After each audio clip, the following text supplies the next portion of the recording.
রন্ধন বিচিত্রার পক্ষ থেকে আপনাদের সবাইকে স্বাগত। আমি সঞ্জনা রহমান। আমি আজকে চলে এসেছি মুর্শিদাবাদের বেলডাঙ্গা পৌরসভার এলাকায় রূপেশ স্যারের নিজ হাতে গড়ে তোলা আপেল বাগানে।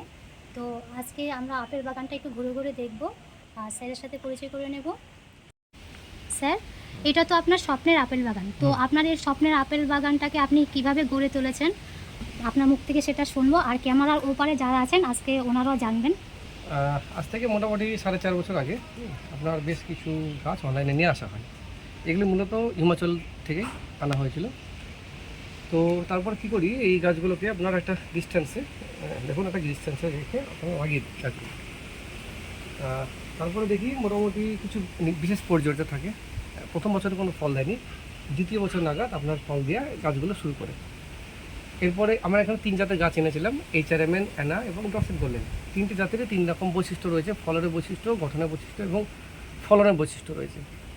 তো আমার যেটা মনে হয়েছে, এই আবহাওয়ায় এই মানে এই যে হট ক্লাইমেট, হ্যাঁ, মানে হট ক্লাইমেটের জন্য এই 3টে খুব মানানসই। এছাড়া আরও নতুন নতুন কিছু ভ্যারাইটি বেরিয়েছে, সেগুলো মানে ট্রায়াল চলছে আপাতত।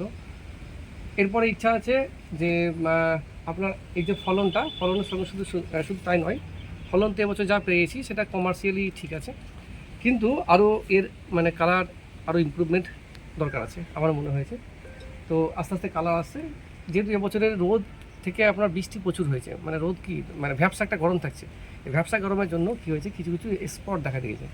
এই স্পটটাকে আরাম করে ঠিক করা যায়, কিছু ফাঙ্গিসাইড, স্পেশাল কিছু ফাঙ্গিসাইড থাকে যেগুলোকে মারলে, যেহেতু আমরা এটা আমাদের মানে নিজেদের এবং কিছু প্রতিবেশীদের বন্ধুবান্ধব তাদের খাওয়ার জন্য এটা করা হয়েছে, ধরুন কমার্শিয়ালি করিনি, তাই সেরকমভাবে আমরা কোনো খারাপ কীটনাশক এখনো পর্যন্ত বা পেস্টিসাইড বলুন বা ফাঙ্গিসাইড বলুন আমরা এখনো দিইনি।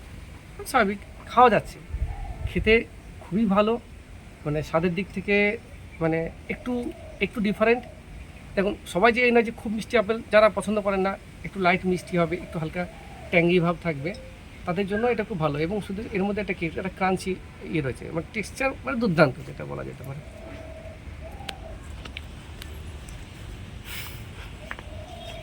তো আপনারা স্যারের মুখ থেকে শুনতে পেলেন, তো স্যারের এই আপেল বাগান আমরা একটু ঘুরে ঘুরে দেখবো।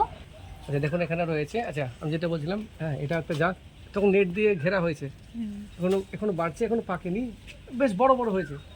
সে সাইজে দেখুন, তাই না, দেখলে বুঝতে পারবেন বেশ বড় বড় হয়েছে, কিছু কিছু রং এসছে, আরও মানে মোটা সোটা একদম।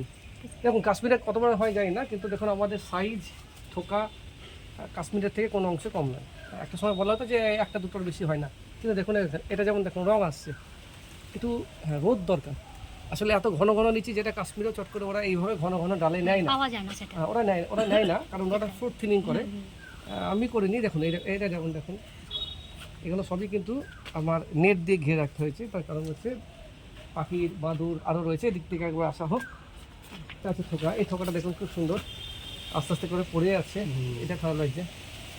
এই থোকাটা আমার একটা প্রিয় থোকার মধ্যে। তো আরও রয়েছে, এখানেও কিছু রয়েছে, দেখাচ্ছি এখানে। হ্যাঁ,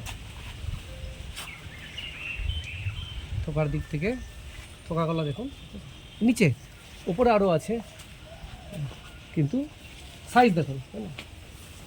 চট করে আমরা আপেলে কী হয়, এই উপরে একটা পাতলা একটা ইয়ে থাকে, মোলায়ম একটা আপনার ওই মোম জাতীয় জিনিস থাকে, সেটা কী করে আমরা চট করে হাত দিই না।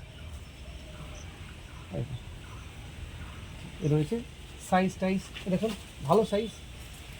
সিঙ্গেলে নিলে ডালে, একটা ডালে যদি এরকম হয়ে নিই, তাহলে সাইজটা অনেক বড় আছে, অনেক বড় আছে, যেন অনেক সময় কাশ্মীরেও পড়ে।